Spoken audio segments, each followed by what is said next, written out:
কেউ যদি বাইরে দাঁড়ায় থাকো তার বেতন দিব না আমি। আর এই ডিএমটা বাইরে একটা বড় কাগজ লাগাই দেওয়া হচ্ছে আজকে শ্রমিকদের বেতন দেওয়া হবে এখনই তাড়াতাড়ি।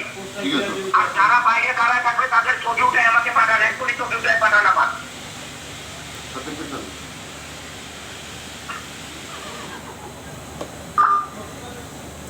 আমাদের চেয়ারম্যান স্যার আবারও বলছেন এটা স্যারের, সে যেহেতু কষ্ট করে ফ্যাক্টরি তৈরি করছেন সেটু রাগ হতে পারে, আপনারা রাগ করছেন, স্যার রাগ হতে পারে, কিন্তু আমরা আজকে যেহেতু ব্যাংকে টাকা দেই তাই সবাই টাকা পাবেন, সবাই টাকা পাবেন। আজকে টাকা দেবে সেই প্রতিশ্রুতি স্যার আবার দিয়েছেন।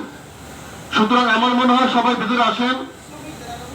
ঝামেলা করা, এটা ঝামেলা তো ঝামেলাই, এটা কখনো ভালো হয় না। সবাই ভিতরে আসেন। এই সমস্ত যারা আসো তোমরা সব ভিতরে চলে আসো। সবুজ হাবিব তোমরা যারা আসো সবাই ভিতরে চলে আসো, সবাইকে নিয়ে আসো, সবাই যাদের কাজে যাও। আমাদের সাথে একটা সুসম্পর্ক তোমাদের আছে, থাকবে ইনশাল্লাহ। আমরা যারা ফ্যাক্টরি ম্যানেজমেন্ট আমাদের সাথে তোমাদের একটা সুসম্পর্ক আছে, আমরা সবাইকে চিনি জানি। অতএব এখানে কোনো সম্পর্কে ফাটল হবে না। তোমরা যার যার কাজে ফিরে আসো। চেয়ারম্যান স্যার এখনো ব্যাংকে যাচ্ছেন, আজকে সবাইকে টাকা দিয়ে দিবে। অতএব আমার মনে হয় তোমরা আর বাইরে অবস্থান করো না, এটি সবার জন্য অমঙ্গল, এটা বেশ দুর্নাম, এটা সবার জন্য ক্রেডিট নষ্ট হয়।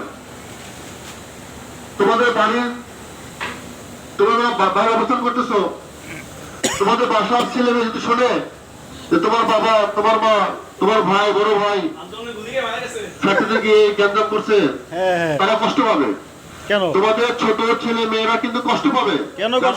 বাইরে গিয়ে গ্যাঞ্জাম করে, আন্দোলন করে, তারা কষ্ট পাবে, তাদের ভবিষ্যৎ নষ্ট হবে, তোমার শিক্ষা তারা শিক্ষিত হবে। অতএব তোমরা সবাই ভিতরে আসো, শান্তি শৃঙ্খলা ভাবেই কাজে যোগদান করো। আমরা আমাদের ভবিষ্যৎ প্রজন্মের দিকে তাকিয়ে অনেক কিছু করি না, আমরা আমাদের ফ্যামিলিতে অনেক কিছু করি না, আমরা কর্মস্থানে অনেক কিছু করি না, আমরা চুপচাপ সবকিছু মানিয়ে নেই। তোমরাও সবাই ফ্যাক্টরিতে এসে কাজে যোগদান করো, আর আমরা টাকা ব্যবস্থা করতেছি।